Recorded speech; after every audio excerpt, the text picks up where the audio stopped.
اللہ رب العزت والجلال کا نظام ہے کہ اللہ تعالیٰ نے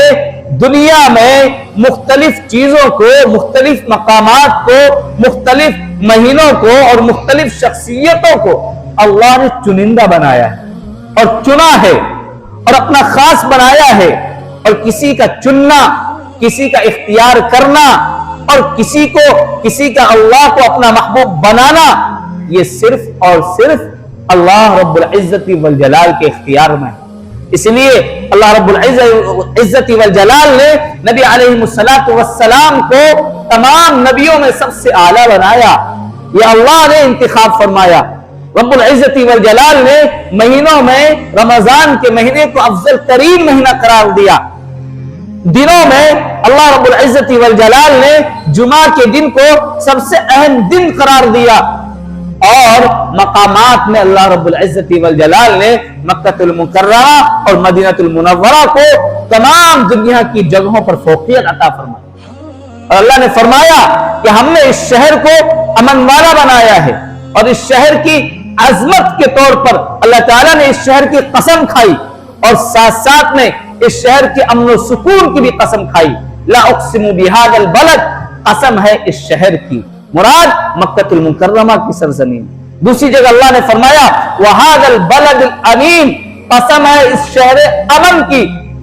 یعنی اس امن والے شہر کی. اس شہر مکہ المکرمہ کے لیے حضرت ابراہیم علیہ نبینا علیہ السلام نے اللہ سے دعا فرمائی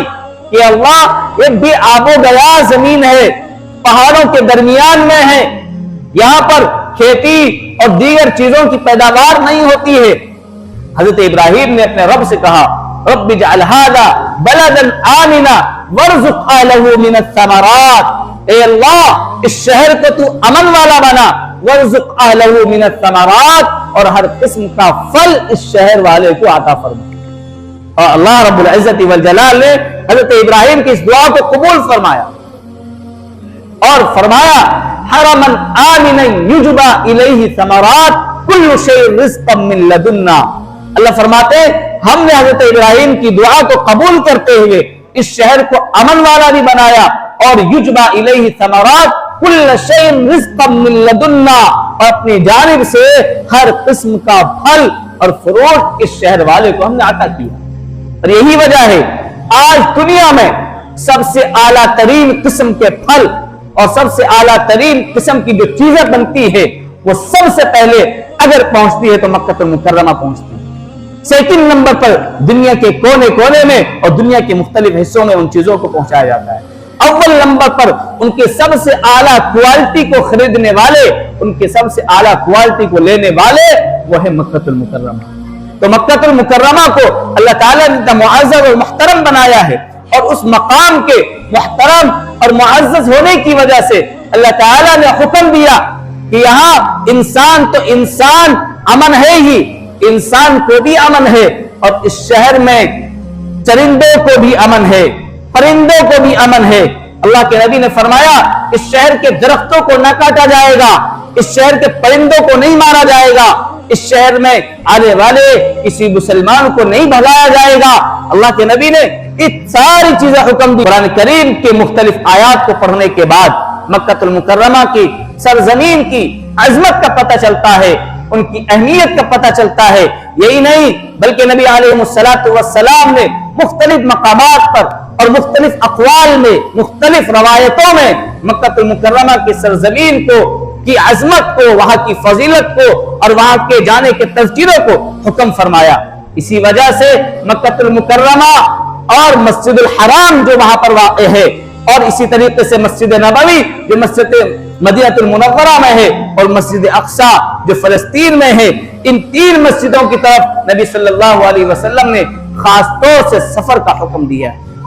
اسی لیے کہا جاتا ہے کہ مکہ المکرمہ کی سرزمین وہ سرزمین ہے جہاں پر نبی علیہ السلام کی پیدائش ہوئی ہے. مکہ المکرمہ کی سرزمین وہ سرزمین ہے جہاں پر نبی علیہ السلام نے اپنے بچپن کو بتایا ہے۔ مکہ المکرمہ کی سرزمین وہ سرزمین ہے جہاں پر نبی علیہ السلام نے اپنی جوانی کو صرف کیا ہے۔ مکہ المکرمہ کی سرزمین وہ سرزمین ہے جہاں کی گلیوں میں، جہاں کے بازاروں میں رہ کر نبی علیہ السلام نے دعوت کا فریضہ انجام دیا ہے۔ مکہ المکرمہ کی سرزمین وہ سرزمین ہے جہاں پر اللہ کا سب سے معزز گھر ہے۔ مکہ المکرمہ کی سرزمین وہ سرزمین ہے جہاں پر دنیا زمین، جہاں سے زمین کی شروعات ہوتی ہے۔ مکہ المکرمہ کی سرزمین وہ سرزمین ہے جہاں پر کعبۃ اللہ ہے، جہاں پر صفا مروہ ہے، جہاں پر حجر اسود ہے، جہاں پر دیگر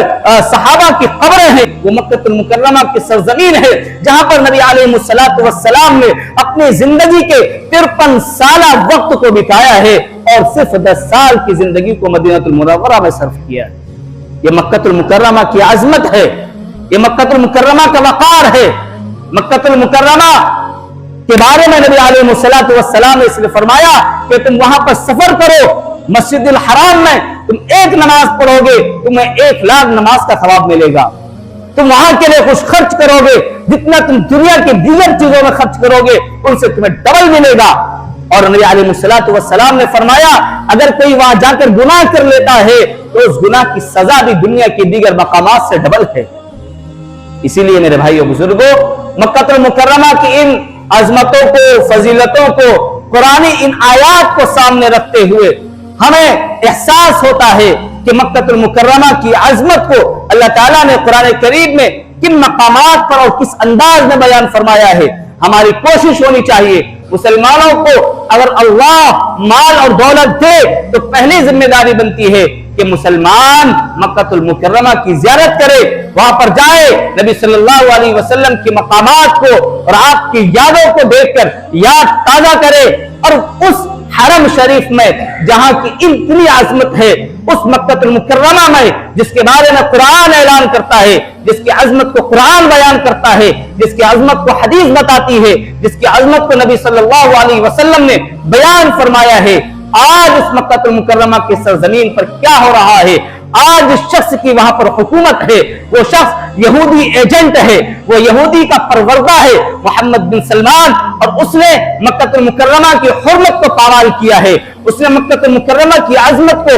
وہاں کے وقار کو مجروح کیا ہے۔ اور یہی نہیں، ابھی چند دن قبل ریاض میں اس نے فیسٹیول کا انعقاد کیا ہے اور ناچ گانے کی محفلیں وہ لگا رہا ہے، اور دنیا بھر کے مختلف ایکٹرز کو، اداکاراؤں کو اور مختلف ہیروز کو وہاں پر بلا کر ننگے ناچ اور عنیانیت کا اڈا قائم کر رہا ہے۔ لعنت ہے اس شخص پر، لعنت ہے وہاں کی حکومت پر جو نبی علیہ السلام کی عظمت کو اور آپ کے شہر کو گندا کر رہا ہے، آپ کے شہر کو ناپاک کر رہا ہے۔ ذرا سوچنا چاہیے ان حضرات کو، ان لوگوں کو جو نبی علیہ السلام کے اس باوقار اور باعظمت شہر کو مجروح کرنے کی کوشش کر رہا ہے۔ اللہ کے نبی نے فرمایا ہے کہ قیامت سے پہلے جب دجال کا خروج ہوگا دنیا کے ہر کونے پر دجال آئے گا، لیکن اگر دجال کے فتنے سے اور دجال کے شر سے محفوظ رہے گا وہ تو صرف مکہ المکرمہ اور مدینہ المنورہ ہے،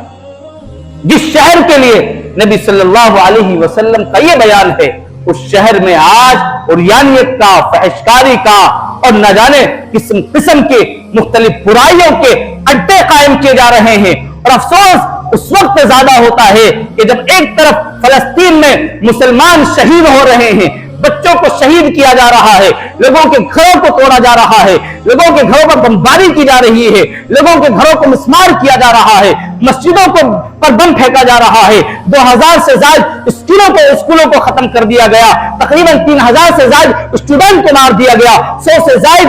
اسکول کے اساتذہ کو اور وہاں کے معلمین کو، معلمات کو شہید کر دیا گیا، اور وہاں پر اس طریقے سے مسلمانوں کے خلاف مسلمانوں پر ظلم و زیادتی ہو رہی ہے۔ اور دوسری طرف مکہ المکرمہ کی اس پاک سرزمین پر، یہ ریاض کی اس پاک سرزمین پر جو نبی صلی اللہ علیہ وسلم کا شہر ہے، جس کو اللہ نے بلد امین کہا ہے، جس شہر کی اللہ نے قسمیں کھائی ہے، اس شہر میں عریانت کا اڈا قائم کیا جا رہا ہے، اس شہر کی حرمت کو پامال کیا جا رہا ہے۔